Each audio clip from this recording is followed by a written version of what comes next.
안녕하세요.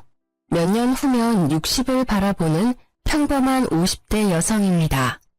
평소에 집안일하면서 많이 듣고 있어요. 저도 오늘은 혼자 품고 있었던 이야기 하나 꺼내보려고요. 시작하기 위해 조금 오래전으로 거슬러 올라가 보겠습니다. 남편과 저는 남들처럼 평범하게 만나 연애했어요.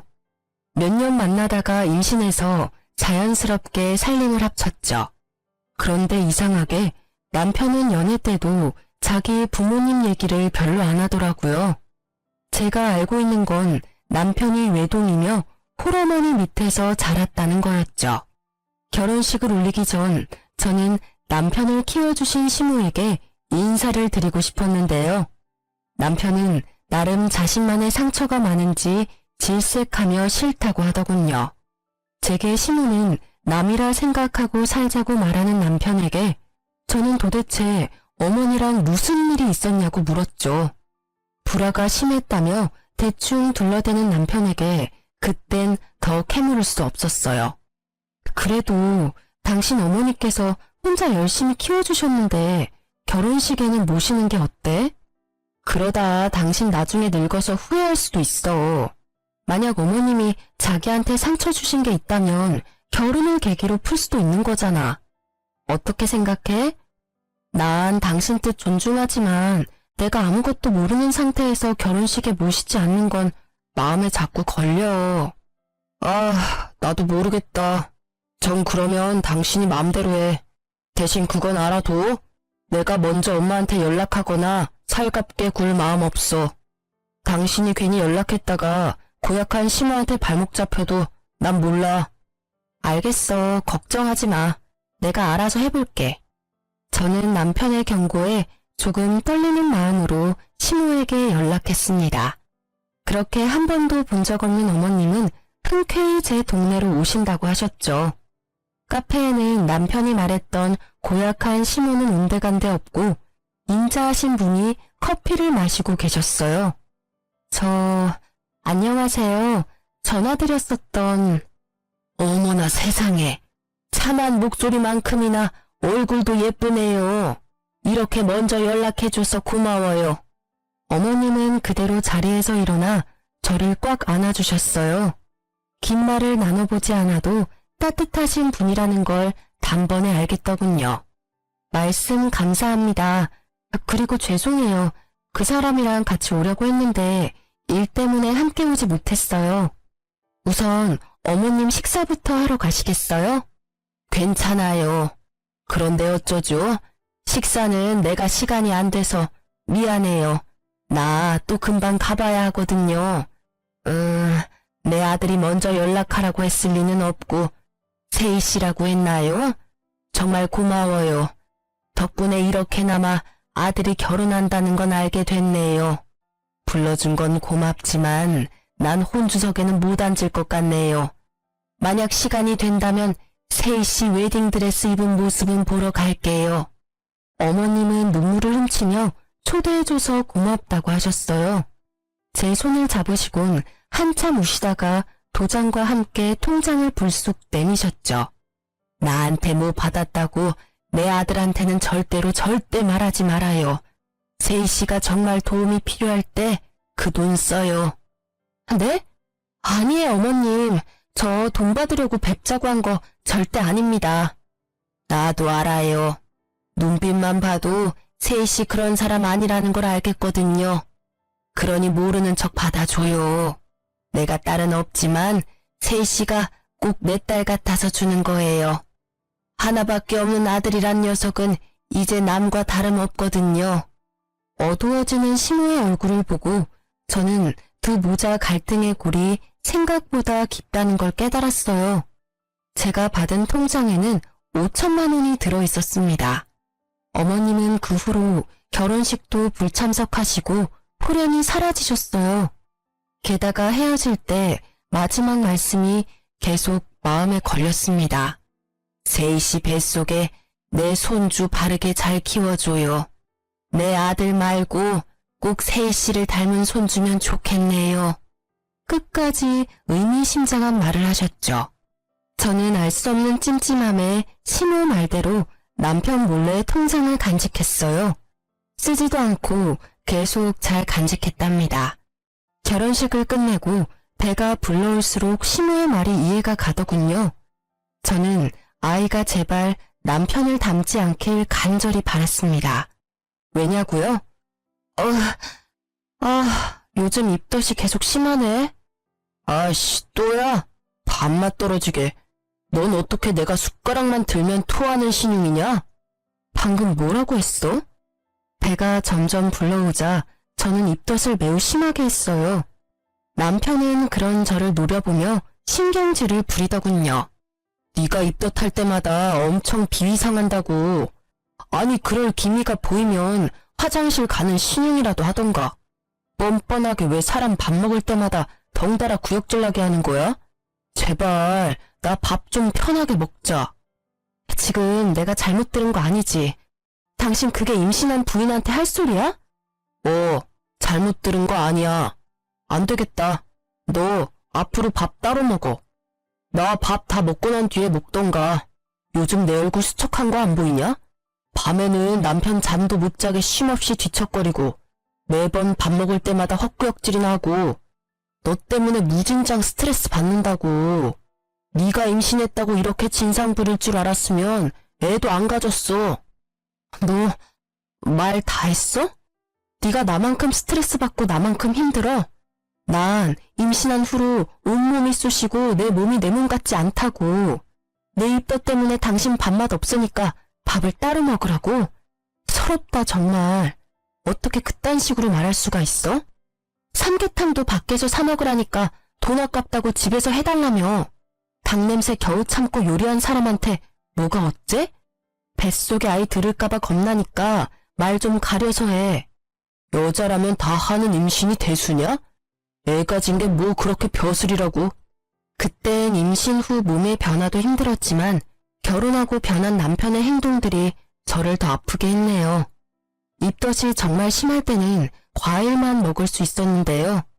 남편은 제가 과일 사다 놓은 거 보고도 짜증을 내더라고요. 난 과일 좋아하지도 않는데 뭘 이렇게 많이 샀어. 그나마 과일이 입덧 없어서. 네가 먹고 싶으면서 샀으면서 참 핑계도 가지가지다. 아니 내 입으로 들어가는 건 없는데 이게 다 얼마치야? 에이씨 돈 아까워 죽겠네. 생활비 좀 아껴 써. 밖에서 돈 버는 남편 호구로 보지 말고. 입덧한다고 하도 뭐라 하길래 과일 먹으면 좀 나아서 사놓은 거야. 아님 내가 굶을까? 굶기를 바라고 계속 그렇게 시비 거는 거지? 오버하지 마. 누가 굶으래? 가만 보면 너 나만 되게 나쁜 사람 만든다. 내가 언제 너한테 밥 먹지 말고 과일 먹으랬어? 난 단지 역겨우니까 따로 먹으라 했을 뿐이야. 역겨워? 야, 내가 바깥에서 임신하고 왔니? 내 뱃속 아이 너랑 나의 아이야. 임신해서 고생하는 부인한테 뭐가 어째? 내가 마음에 안 들면 내 돈도 쓰지 마. 앞으로 생활비 일절 없어. 남편은 싸움 이후로 생활비도 입금하지 않더군요. 저는 육아휴직 중이라 모아둔 돈으로 생활했어요. 남편은 혼자 저녁을 먹고 들어오더라고요. 제가 고기를 별로 좋아하는 편도 아닌데요. 한날은 소갈비가 그렇게 먹고 싶더라고요. 저는 마트에서 양념된 불고기를 사며 애써 먹고 싶은 걸 참기도 했어요. 참 서러웠죠. 그때 마침 시모가 줬던 통장이 떠올라서 꺼냈는데요. 자세히 보니 통장에 전화번호가 적혀 있더라고요. 시모의 전화번호 같아서 저는 홀린 듯 전화했어요. 여보세요? 네, 땡땡땡 변호사 사무실입니다. 변호사요? 네, 누구시죠? 자초지종 시모와 통장 얘기를 했더니 변호사는 제 이름을 알고 있었어요. 자기 번호를 저장하고 도움이 필요하면 꼭 연락하라더군요. 저는 정말 남편과 이혼이라도 해야 하나 생각했습니다. 시모가 왜 제게 변호사 번호를 남겼는지도 의문이었어요. 남편과의 불화를 친정 부모님께 차마 말 못해서 시모에게라도 이야기해보려고 했는데요. 시모께서 자신의 연락처는 안 남겼더라고요. 그러다 마침 친정 부모님이 저희 집에 오셨어요. 아니, 너는 임신한 애가 왜 이렇게 말랐니? 엄마, 아빠. 저는 서러움에 흐느끼며 그동안 있었던 일을 부모님께 털어놓았습니다. 괘씸한 놈, 내 딸 고생 안 시킨다더니 너 당장 이혼해라. 네가 뭐가 아쉬워서 그딴 놈이랑 살아? 당장 이혼하라는 아빠를 겨우 진정시키고 엄마는 제게 물었어요. 엄마 아빠는 네가 이혼해도 괜찮아. 아이 키우는 것도 엄마 아빠가 도와줄게. 그런데 네 생각은 어때? 김서방이랑 계속 살고 싶어? 아, 괘씸해서 이혼하고 싶다가도 아이한테서 아빠를 뺏고 싶지는 않아. 엄마는 제 생각이 그렇다면 도와주신다 했어요. 남편에게 참교육을 시켜주신다 하셨죠. 곧바로 부모님은 짐을 챙겨오셔서 제 옆에 붙어 계셨어요. 친정 부모님께서 집에 눌러 앉으셨어도 남편이 뭐라 할 수도 없었던 게 친정 부모님이 신혼집을 해주셨거든요. 그렇게 매일 엄마 아빠는 제가 먹고 싶은 음식 해주시는 것에만 집중하셨어요. 오늘은 뭐가 먹고 싶은지, 요즘 제철 음식은 무엇인지 그런 재미로 사셨죠. 맛있는 음식을 하면 남편 몫은 절대 안 남기고 셋이 먹었습니다. 남편도 자기가 한 짓이 있으니 뭐라 말도 못하고 친정엄마 곁을 맴돌더라고요. 장모님, 오늘은 아구찜 냄새가 나네요? 아구찜 하셨어요? 볼집 맛집이 있다길래 멀리 가서 사왔어. 우와, 대구 볼찜이요? 제가 엄청 좋아하는 거 어떻게 하시고? 응? 어쩌나? 뱃속의 손주가 얼마나 먹성이 좋은지 자네 몫은 따로 없어. 그래요? 근데 자네 들어오자마자 갈비 냄새가 진동을 하네. 오늘 갈비 먹었어? 네, 저 오늘 회식했거든요. 자넨 세이가 갈비를 얼마나 좋아하는데 포장도 안 해왔나?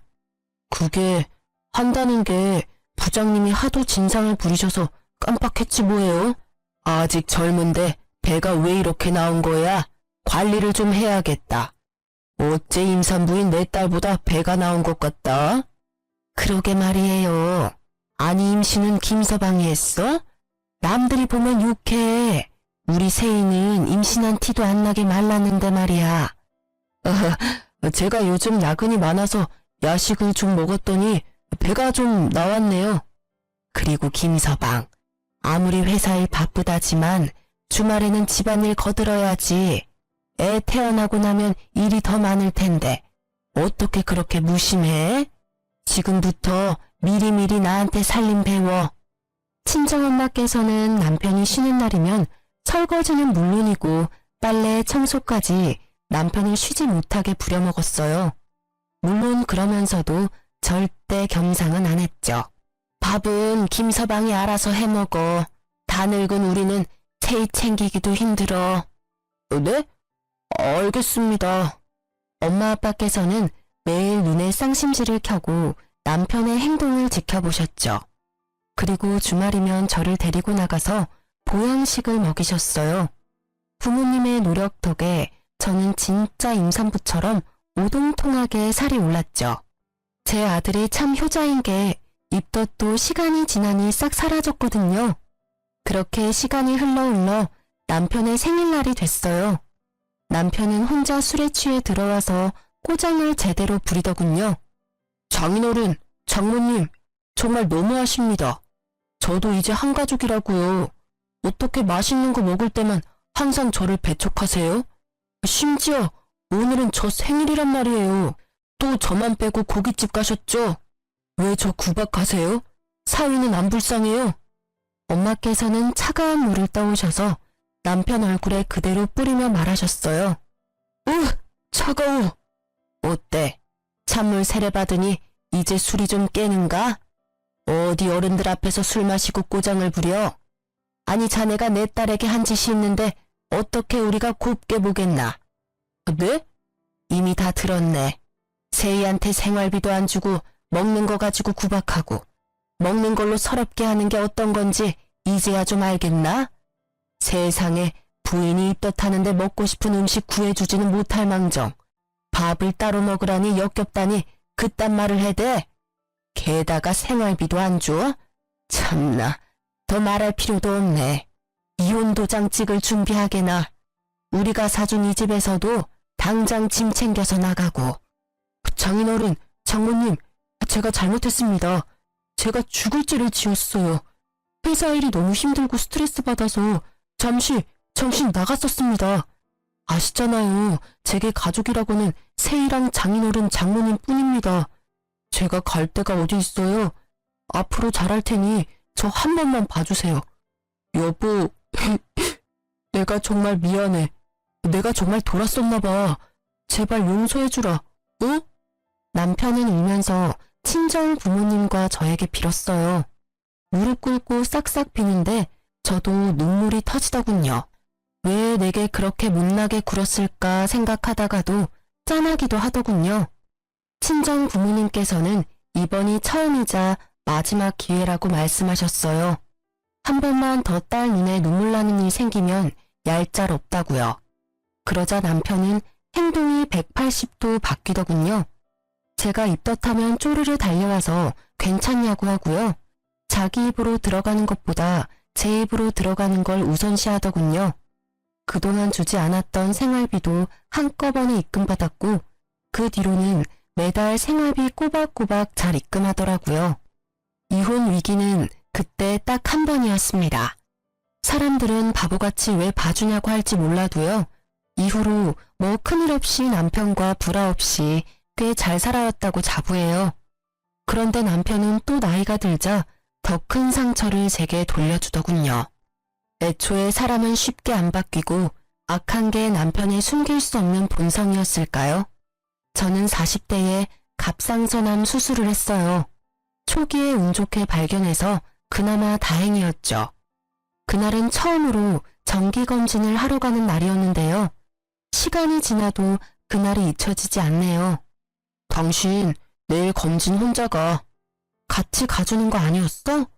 그럼 연차는 왜 쓴 거야? 내가 나이 들어서 병든 마누라 뒷바라지까지 해야 해? 착각하지 마.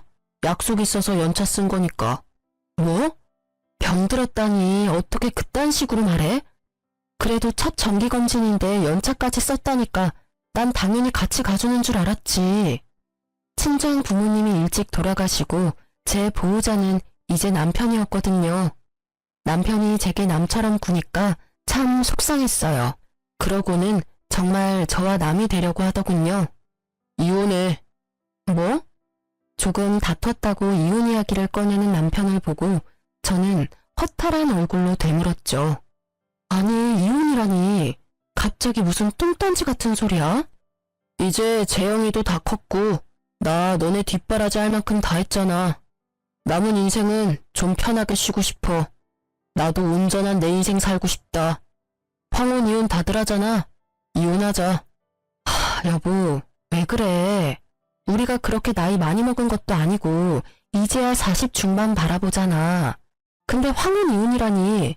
더군다나 재영이 아직 대학교 졸업도 안 했고 결혼도 안 했어.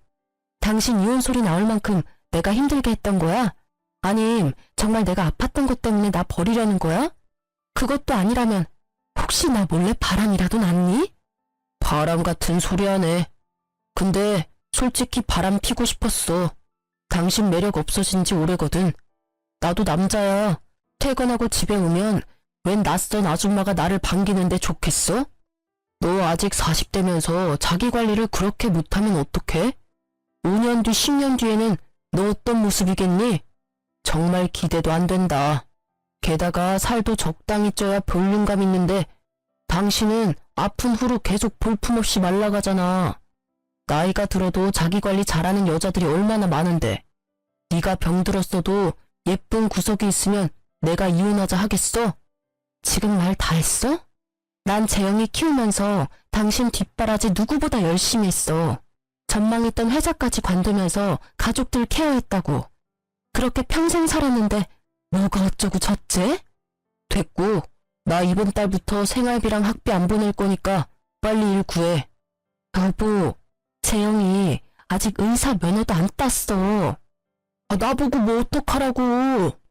아니면 네가 재영이 두고 당장 이 집에서 나가. 그럼 대학 졸업까지는 내가 시켜줄 테니까. 뭐? 집에서 당장 나가라니. 이 집이 당신 거야? 당연히 내 집이지. 자, 어떡할래? 내 제안 받아들일 거야 말 거야. 그동안 살아온 정이 있으니 원룸 하나 정도는 얻어줄게. 대신 재영이한테는 네가 바람나서 나갔다고 말할 거야. 그래야 너와 내 연도 확실히 끊기고 재영이는 자연스럽게 공부 독하게 하겠지. 뭐? 내가 바람을 피다니 그게 말이 돼? 재영이가 믿을 것 같아? 아니, 그렇다 할 돈도 없고 직업도 없는 날 갑자기 내쫓으면 나보고 어떻게 살라고. 당신 우리 부모님이 얼마나 잘해줬는데 이러기야? 지금 생각해보면 나 부모 없다고 너네 엄마 아빠가 나를 얼마나 잡았냐? 갑자기 분하네. 어우, 열받아. 제가 오열하는데도 남편은 눈 하나 깜빡이지 않더군요. 집에서 나가라고 남편이 대쪽같이 굴자 저는 망연자실했습니다. 우선 간단한 짐이라도 챙겨서 나가려고 하는데 갑자기 나타난 아들이 저를 붙잡았죠. 알고 보니 남편과의 개싸움을 처음부터 지켜봤더라고요. 엄마, 나가지 마요. 아빠가 엄마한테 어떻게 이러실 수 있어요? 재영아, 너 언제 왔냐? 설마 다 들었어? 아, 내가 얼마나 너 서포트했냐. 그쯤 하면 됐지. 난 네 나이 때 아무런 도움 없이 여기까지 왔어. 다 들었으니 일주일 안으로 둘 다 내 집에서 나가. 앞으로 남은 공부는 네 엄마한테 시켜달라 하고. 아버지, 설마 저 공부하는데 돈 많이 들어서 그러세요? 제가 아르바이트라도 해서 제 학비 벌게요. 저는 괜찮으니까 엄마랑 이혼은 하지 말아주세요. 부탁이에요. 불쌍한 제 아들은 무릎을 꿇고 남편에게 애원하더군요. 자기는 알아서 할 테니 엄마는 버리지 말라고요. 남편은 그 모습마저 냉정하게 외면하더군요. 야, 너도 참 이기적이다. 힘들게 일하면서 너 여기까지 공부시킨 건 나야. 어떻게 넌 네 엄마만 생각해? 나중에 너도 내 나이 되면 알 거다. 보잘것없는 마누라 먹여 살리느라 세월 다 보내서 내가 얼마나 지금 허무한지. 어떻게 엄마한테 그런 식으로 말씀하세요? 엄마는 뭐 아무것도 안 하시고 집에서 노셨어요? 아니잖아요. 남편에게 달려드는 아들을 말리며 저는 말했습니다. 그만. 아들, 괜찮아. 엄마는. 당신도 그만 말해요. 이혼해 줄 테니까 더 이상 재영이 상처 주지 말라고요. 저는 억울함보다 아들이 받는 상처가 더 걱정됐죠. 남편은 한사코 바람이 아니라더니 몰래 전화를 뒤져보니 젊은 여자랑 바람이 났더군요. 거울 앞에 늙은 제 모습이 어찌나 초라해 보이던지요. 좀 꾸미면서 살 걸 그랬나 후회도 했습니다. 하지만 아들은 자책하는 제게 단호히 말하더군요. 엄마, 나 사실 전부터 아빠 바람난 거 알고 있었어요. 제가 몰래 증거 다 모아놨으니까 저 믿고 걱정 마세요. 그 증거들이 이혼할 때 큰 도움 될 거예요. 그리고 저 꼭 의사 돼서 아빠 피눈물 흘리게 만들 거예요. 엄마 잘못 아니고 명백히 아빠 잘못이니까 자책하지 마세요. 학자금이랑 생활비는 대출받아서 공부하면 되니까 걱정 마시고요. 모지리 같은 저와 달리 똑똑한 아들은 이미 남편이 외도한 증거들을 다 모아놨더라고요. 이걸 모으면서 또 얼마나 상처였을까. 저는 또 가슴이 찢어졌죠. 아들, 학비랑 생활비는 걱정하지 마. 옛날에 친할머니가 주신 돈 있어. 엄마는 절대 네 아빠랑 쉽게 이혼 안 해줄 거야. 소송에서 받을 거 다 받아내야지. 가족 소중한 줄 모르는 네 아빠 꼭 벌받게 할 거야. 친할머니요? 한 번도 본 적 없는 친할머니 이야기에 아들은 놀라서 눈이 커지더군요. 저는 그런 아들 손을 잡고 변호사 사무실에 찾아갔습니다. 신우가 소개해줬던 변호사는 처음 연락했을 때 이후로 별일 없냐고 1년에 한 번씩은 꼭 연락이 왔어요. 연락이 끊기지 않아 다행이었죠. 아니, 어떻게 이렇게 증거 수집을 잘하셨어요? 통화 녹음 파일, 문자 내역, 카드 내역서 다 잘 준비해 주셔서 저는 뭐 할 것도 없겠네요. 저희 아들이요. 먼저 눈치채고 차곡차곡 물었더라고요. 저 변호사님, 잘 좀 부탁드립니다. 네, 저만 믿으세요. 아드님이 훤칠하고 바르게 참 잘 크셨네요. 할머니께서 걱정 많이 하셨는데 좋아하시겠어요. 저 할머니랑은 연락할 수 없나요? 왜 저희랑 연락 끊고 사셨대요? 사실은 지난해에 돌아가셨어요. 어머님 앞으로 건물도 하나 남겨놓으셨고요. 네? 제 앞으로요? 어머님은 이미 돌아가셨더라고요. 참 외로우셨을 텐데 연락 한 번 없이 혼자 가셨어요. 더 놀랐던 건 변호사에게 들어보니 시부께서도 결혼 당시에는 살아있었던 거예요. 남편 말고 제 이름으로 시부모님께서 건물을 남긴 이유가 궁금했어요. 변호사는 제게 편지를 내밀더군요. 아들과 함께 편지를 읽으며 경악했습니다. 결혼 당시 시부가 급하게 간이식이 필요했는데 남편이 이식해준다면서 흥청망청 돈을 쓰며 놀았대요. 그러고는 수술 당일 무섭다고 도망쳤다네요. 시부모는 부모니까 처음엔 그것마저 다 이해했답니다. 하지만 병든 부모는 필요 없다고 결혼식에도 못 오게 했다더라고요. 대신 죽기 전 유산은 미리 본인에게 결혼 선물로 달라고 하면서요. 짐승보다 못한 남편은 아픈 부인뿐만 아니라 낳아주고 길러준 부모까지 저버린 거죠. 애지중지 키워온 하나뿐인 외동아들이 그러니 시부모는 매우 충격이었다 합니다. 그러다 시부모는 결혼식에 오라고 찾아온 착한 예비 며느리가 고맙고 걱정되어 가지고 있던 건물을 제게 남기셨대요. 변호사에게 부모도 버리는데 조강지쳐 안 버린다는 장담 못한다 말씀하시면서요. 어떻게 이런 날들까지 시부모께서 예측하셨나 봐요. 결혼할 때 진작 집안 사정을 말해주시지 원망스러웠지만 이미 돌이킬 수 없는 일이니 저는 감사히 시부모의 유산을 받기로 했습니다. 남편의 실체를 알고 저와 아들은 남편을 평생 손절하기로 마음먹었죠. 변호사는 이미 시모에게 받을 만큼 수임료 다 받았으니 도와준다고 하셨어요. 알고 보니 변호사분이 시모의 친구분 아드님이시더군요. 그렇게 이혼 소송을 걸자 남편은 제게 싹싹 빌더군요. 여보, 우리 소송까지는 하지 말자. 응? 이거 완전 진흙탕 싸움이잖아. 내가 아들 졸업까지 시켜준다니까. 소송 취하하고 우리 곱게 헤어지자. 우는 척 하지 마. 가증스러운 연기 다 티나거든? 내가 누구 좋으라고 소송을 취하하겠니? 두고 봐. 너 네가 가진 게 다 네 건 줄 알고 살았지? 내가 그동안 살림한 거 월급으로 환산하면 얼마일 것 같아? 그리고 우리 부모님이 주신 집도 팔아서 홀라당 네 명의로 했잖아. 내가 반드시 내 거 다 빠짐없이 되찾아올 거야. 여보, 진짜 왜 이래? 당신답지 않게. 나다운 게 뭔데? 아, 너한테 호구 잡히는 게 나다운 거야? 나야말로 너 떠나서 내 인생 찾을 거야. 두고 봐. 이런 미친, 곱게 늙어야지. 퇴, 정신 차려. 네가 뭔 수로 날 이길 건데? 돈은 있고? 네 아들 의사는커녕 졸업도 못할 거다. 내가 너네 모자 10원 한 푼 지원해주는지 봐라. 남편은 제가 자기 맘대로 컨트롤이 안 되니 악담을 퍼붓더군요. 악귀에 쓰인 듯 남편의 눈이 희번득하는데 오만정이 다 떨어지더라고요. 그동안 이런 사람이랑 살아왔구나. 오싹했어요. 변호사님은 이미 승소율이 높은 유명하신 분이고 남편에게 유책 사유가 있었기에 저는 소송에서 이길 분위기였어요. 남편은 자기 재산 저한테 다 빼앗길까봐 뒤늦게 싹싹 빌었어요. 위자료에 재산 분할까지 하면 자기한테 남는 게 별로 없으니까요. 여보, 내가 잘못했어. 잠시 내가 미쳤었나 봐. 당신 아프면 간호해줄 사람 나밖에 없잖아. 아들이 나중에 당신 간호해줄 것 같아? 뭘 믿고 이래? 제발 우리 이혼 없었던 일로 하자. 내가 앞으로 잘할게. 알잖아, 내가 2번 실수 안 하는 거. 예전에도 당신 서운하게 했을 때 고쳤잖아.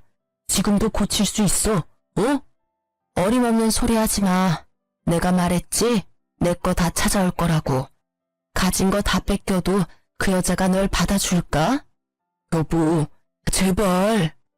남편의 두 얼굴을 이제 잘 알기에 저는 더 이상 속지 않았습니다.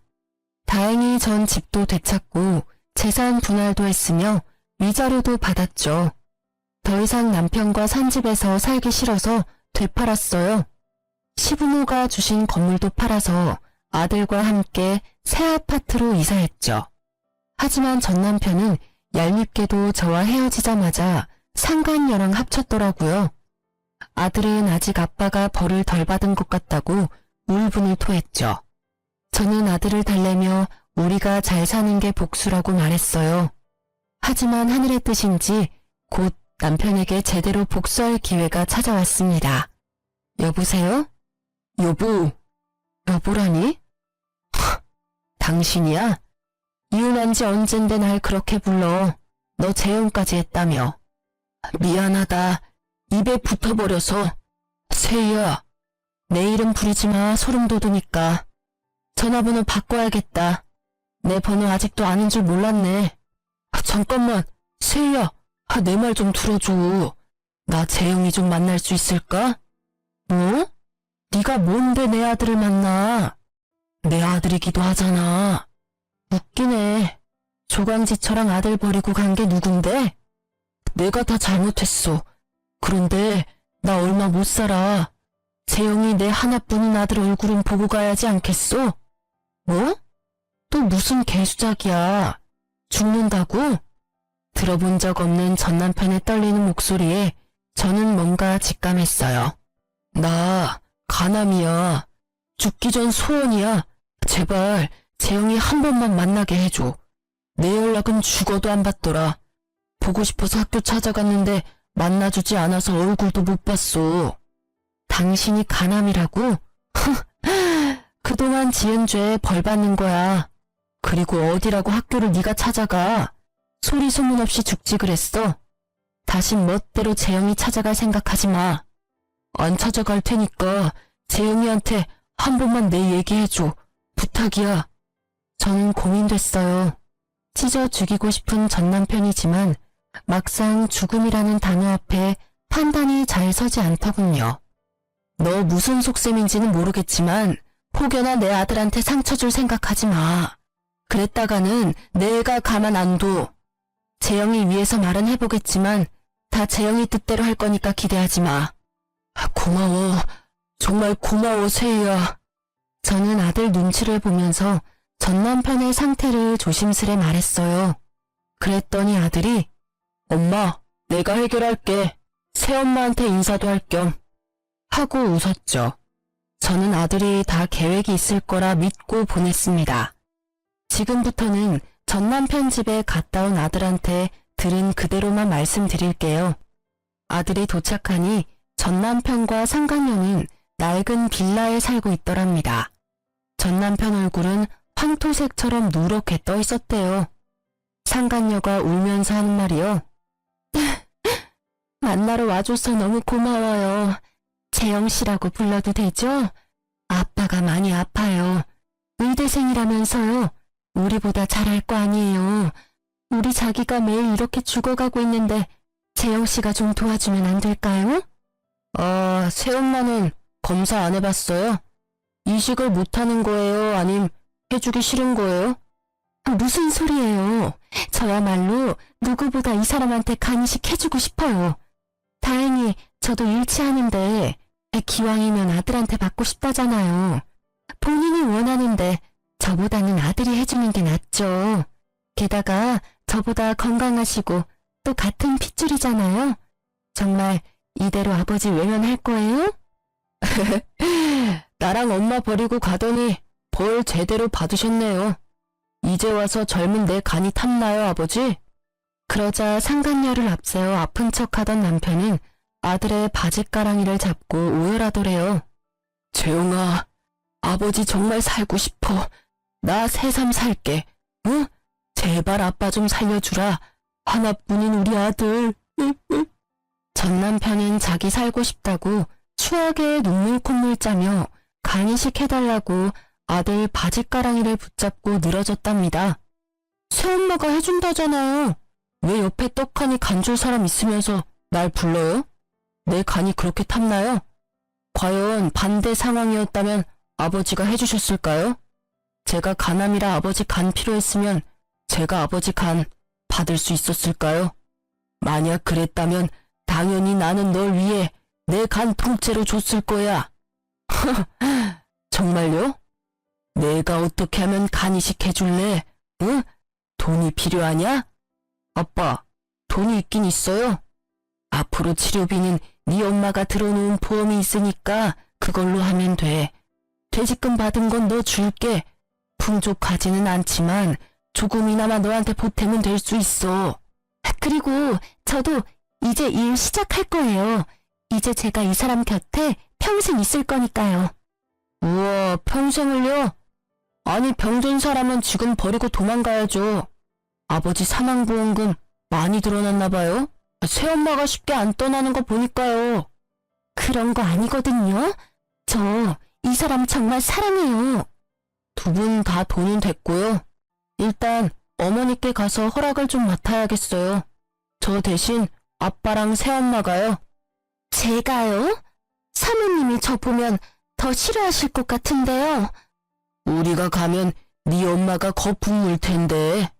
그러니까 어머니께 진심으로 사죄하며 빌어야겠죠. 둘 다 지은 죄가 있잖아요. 그렇게 아들이 상간녀랑 전남편을 우리 집으로 데려왔어요. 조금 비싼 아파트라 상간녀와 전남편은 놀란 눈치였죠. 시부모가 남긴 줄도 모르고 전남편은 감탄하더군요. 어머니, 저 왔어요. 아니, 아들, 저 사람들이 왜 우리 집에? 여보, 오랜만이야. 집이 꽤 좋네. 월세야? 내 돈으로도 이 집은 택도 없는데 어떻게 된 거야?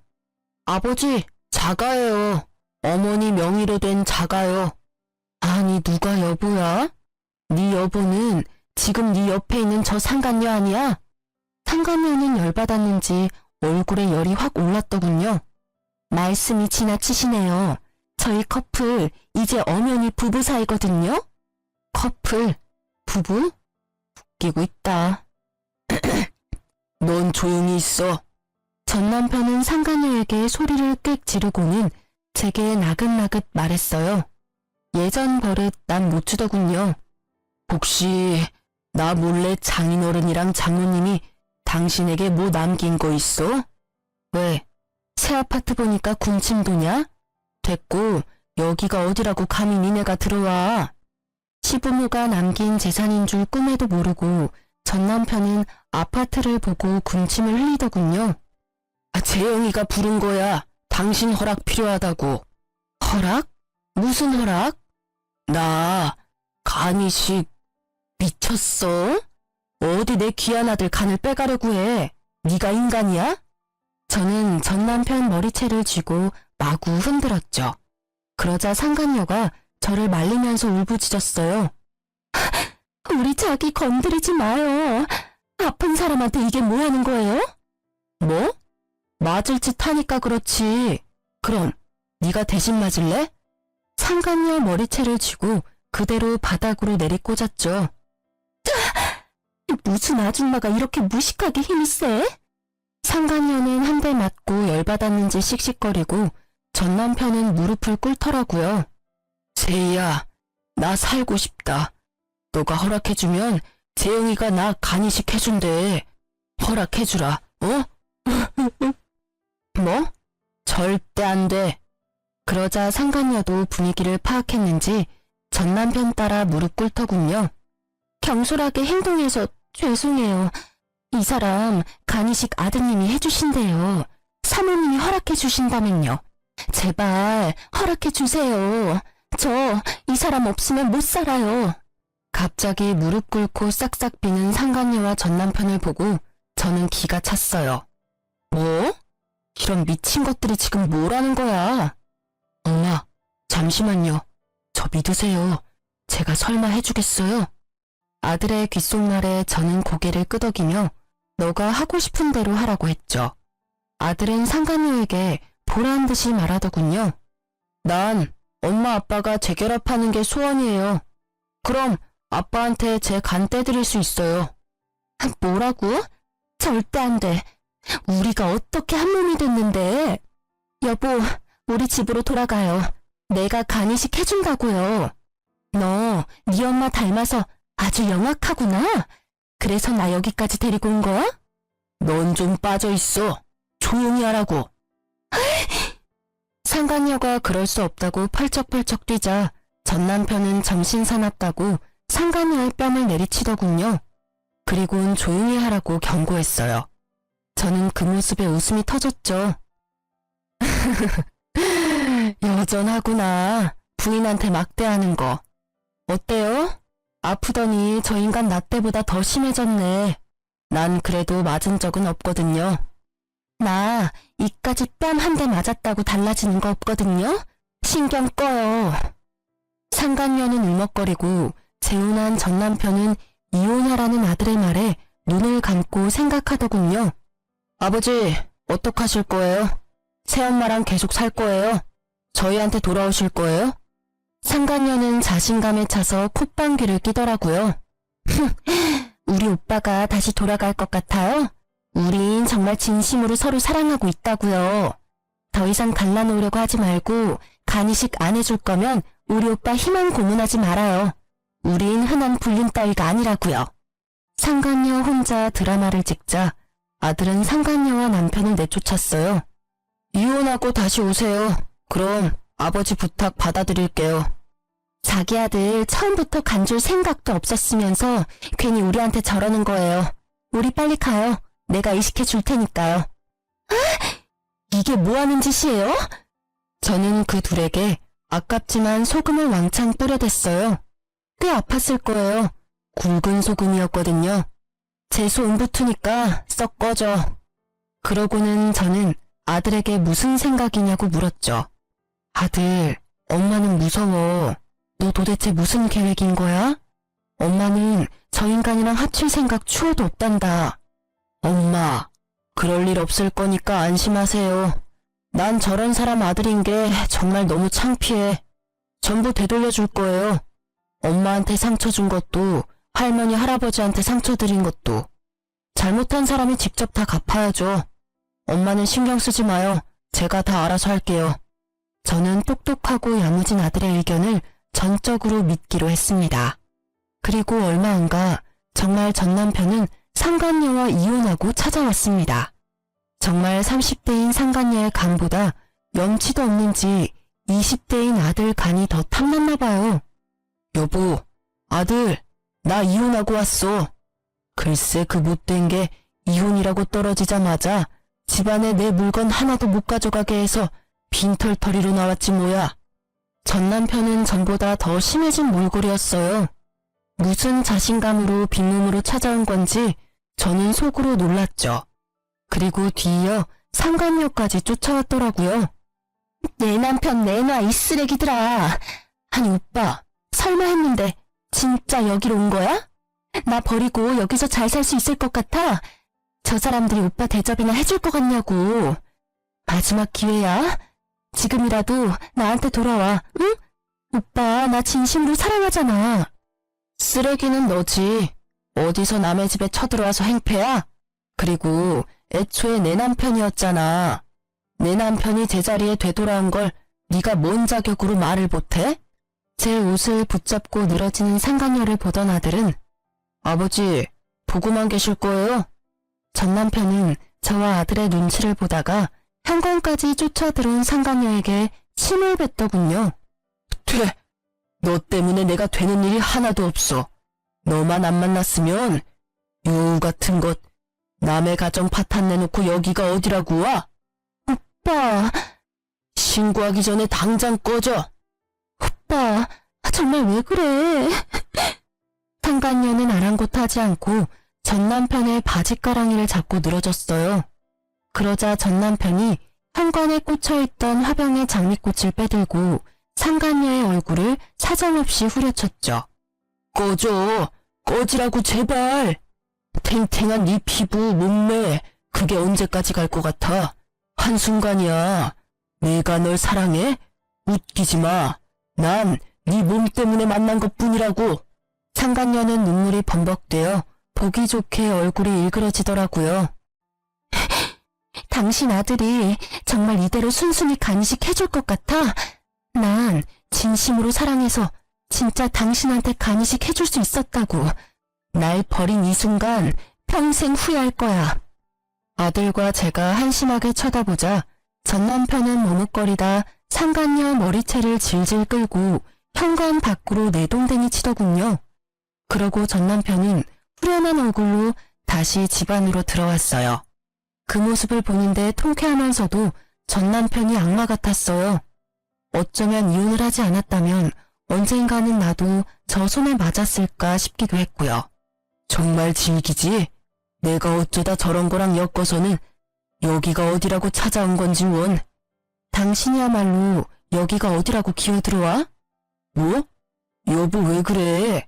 나 깔끔히 이혼하고 온 거야. 엄마랑 나 재혼은 언제 하면 되겠냐 재영아. 아무래도 수술하기 전에 하는 게 좋겠지? 아버지, 아니 이제 아저씨라고 해야 되는 걸 자꾸 깜빡하네.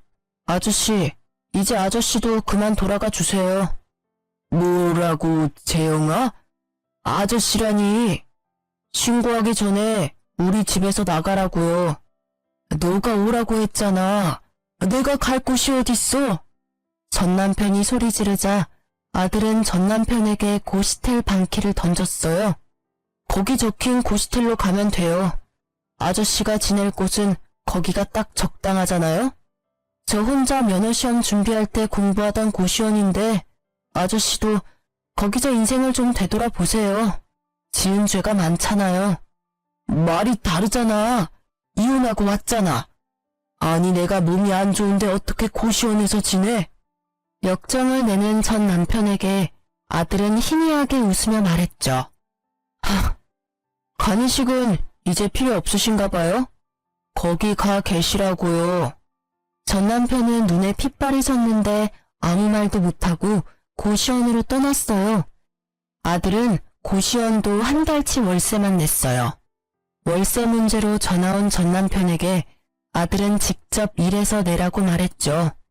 막노동하세요. 하루 하면 10만 원은 거뜬하잖아요. 그리고 저 바쁘니까 전화하지 말아줄래요? 내가 몸이 이렇게 안 좋은데 어떻게 일을 하니? 진짜 짜증나게 하네. 전 그러면 아저씨보다 힘들게 사는 사람들한테 봉사라도 하세요. 봉사활동하면 당분간 월세는 내줄 테니까요. 이후로는 아들한테 들었는데 전 남편은 매일같이 요양병원에 봉사활동을 갔더라고요. 아픈 걸 숨기느라 비비크림까지 발라가면서요. 그리고 점점 불안한지 제게도 애원하더군요. 재영이 말이야, 나 간이식은 언제쯤 해주려나? 글쎄, 당신하기 나름이지. 요새 재영이 바빠. 그렇게 저와 아들이 간이식에 대해서 확답을 주지 않자 전 남편은 얼마 안 가 집으로 찾아왔어요. 지금 날 놀리는 거야? 아니 도대체 언제 간이식 해준다는 거야? 와, 제가 아저씨 놀리는 거 진짜 이제 알았어요? 뭐? 너 이 새끼. 이혼도 한 번 해본 놈이 잘한다고 아주 두 번째 이혼은 뭐 고민도 없이 해버리셨네요? 어떡해요. 이제 혼인관계도 아니라서 그 상간녀가 아저씨한테 간이식도 못 해주는데. 이 악마 같은 자식아! 어디 내 귀한 아들한테 악마래. 악마는 너지 이 자식아. 똑똑한 제 아들의 계획에 전 남편은 개거품 물더라고요. 어떻게 자식이 부모한테 이래. 아무리 이혼을 했어도 말이야. 당신은 재영이가 저러는데 그냥 있었어? 내 얼굴 안 보여? 나 당장 내일 죽어도 안 이상한 상황이야. 아저씨가 할아버지한테 간 드렸으면 저도 그 효심 보고 배워서 간 드렸겠죠. 그런데 안 드리고 도망갔잖아요. 게다가 병들었다고 외면해놓고 나한테 악마라뇨. 악마는 당신이지. 뭐? 그걸 네가 어떻게 알아? 그땐 어려서 철이 없었고 난 단지 무서워서 그랬다고. 네, 아저씨. 저도 어려서 철이 없고 무서워서 간이식은 못 해드리겠네요. 이식 대기 순번 기다리세요. 언제 차례가 올지는 모르겠지만. 이런 미친. 화가 난 전 남편이 집에 있는 물건을 부수려고 들자 아들은 딱 한마디 했어요. 아저씨, 돈 있어요? 여기 물건들 다 비싼 거예요. 물어낼 돈 있냐고요. 너는 내 아들이야. 네 물건은 다 내 거야. 아들의 말에 전 남편이 발악하길래 저는 비웃으며 거들었어요. 당신 아들 거 아니야 그거. 전부 다 내 거야. 그러니까 함부로 손대지 마. 당신이랑 나 남남이잖아. 그거 알아? 이 아파트 어머님이랑 아버님이 나한테 남겨주신 거. 뭐? 장인어른이랑 장모님이? 아니요. 제 친할아버지 친할머니가요. 당신이 버린 당신 부모님이 이렇게 될 줄 아셨는지 내게 재산 남기셨더라고. 에이, 내놔. 처음부터 내 거였네. 다 내 거야. 이 집도 네 간도 다 내놔. 전 남편은 정신을 잃고 날뛰고요. 미리 신고한 덕에 경찰들이 왔어요. 전 남편은 계속 짐승처럼 울부짖더라고요. 저는 아랑곳하지 않고 경찰들에게 침착하게 말했어요. 전 남편인데 갑자기 찾아와서 행패를 부리네요. 아프더니 정신까지 어떻게 됐나 봐요. 여기 있는 물건들 다 내 물건이고 이제 이혼한 남남이니 꼭 법적으로 책임 물어주세요. 아들 역시 전 남편에게 한마디 했죠. 아저씨, 장례식 때 봬요. 거기서는 마지막으로 아들 노릇 해줄 테니까요. 나중에 변호사가 시부모님이 남겨주신 재산은 오로지 제 몫이라고 하자 전 남편은 망연자실하더군요. 여보, 제발 나 불쌍하지도 않아? 한 번만 봐줘라. 내 아들이 저렇게 무서운 애였어. 나 너무 소름 돋아. 소름 돋는 건 당신이야. 그리고 당신 닮지 않아서 내 아들은 너무 바르고 착해. 너무 착하고 바르니까 참지 못하고 악한 당신 벌 주는 거잖아. 그렇게 전 남편과의 인연은 정말 거기서 끝이 났습니다. 더 이상 저희 집에 찾아오지도 않더군요. 자기 몸뚱아리 하나 치료할 돈만 들고 있는 전 남편은 제가 들었던 전 남편의 보험을 물어보더군요. 저는 당연히 이혼할 때 제가 들어놓은 거 다 해약했죠. 그것도 모르고 전 남편은 보험금을 어느 정도 탈 줄 알았었나 봐요. 만약 이혼 안 했더라면 보험도 해약할 일 없었을 텐데 말이죠. 참 끝까지 어리석은 인간이라 생각했죠. 전 남편은 형편이 넉넉하지 않은데도 불구하고 살고자 하는 의지는 커 보였습니다. 퇴직금으로 집을 구하지는 않고 여전히 고시원에서 산다고 들었어요. 그 월세도 아까운지 무료급식 먹으며 떠돌이 생활 중이라고 아들을 통해 들었어요. 아들은 계속 자기 아빠가 벌을 제대로 받는지 감시하고 있었죠. 상간녀는 시간이 좀 흐르고 다시 제게 찾아왔더군요. 자신은 정말 사랑에 빠진 줄 알았다나 뭐라나요. 그건 사랑도 아니었고 추접한 불륜인 걸 이제 알았다고 뉘우치더라고요. 그 이후로 계속 눈이 돌아서는 저보고 재혼하자고 집착하더라고요. 그래서 스토커로 경찰에 신고했어요. 그래서 나보고 어쩌라고요. 난 당신이랑 이런 대화 나누는 것도 불편하고요. 2번 다시는 우리 집 찾아오지 마세요. 저 잘못했습니다. 정말 죽을 죄를 지었어요. 많이 후회하고 있어요. 진심으로 용서 구하러 온 거예요. 지금 고해성사라도 하는 거예요? 벼랑간 상간녀가 울면서 무릎 꿇고 빌더라고요. 아드님께서 제가 가는 곳 어떻게든 찾아내서 자기 아빠랑 불륜을 저질렀다고 자꾸 소문내요. 제발 그만해 주시면 안 될까요? 저 정말 착하게 살게요. 저도 아직 젊어요. 이제 다 잊고 새삼 살고 싶은데 그쪽 아드님이 너무 무서워요. 저는 상간녀와 전 남편에게 하는 복수가 아직도 진행 중이라는 것에 조금 놀랐어요.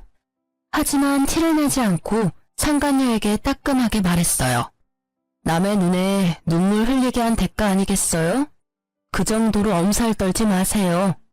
그만두더라도 내 아들이 내킬 때 그만두겠죠. 다신 찾아오지 마요. 한 번 더 찾아오면 나까지 합세해서 괴롭혀 줄 테니까. 상간녀는 말없이 봉투를 내밀었어요.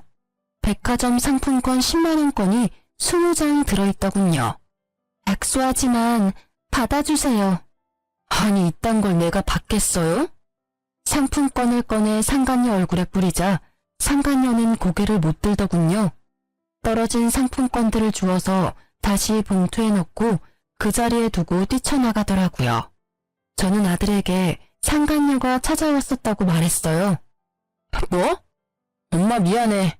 내가 해결할게요. 아들, 이제 그쯤 하면 됐어.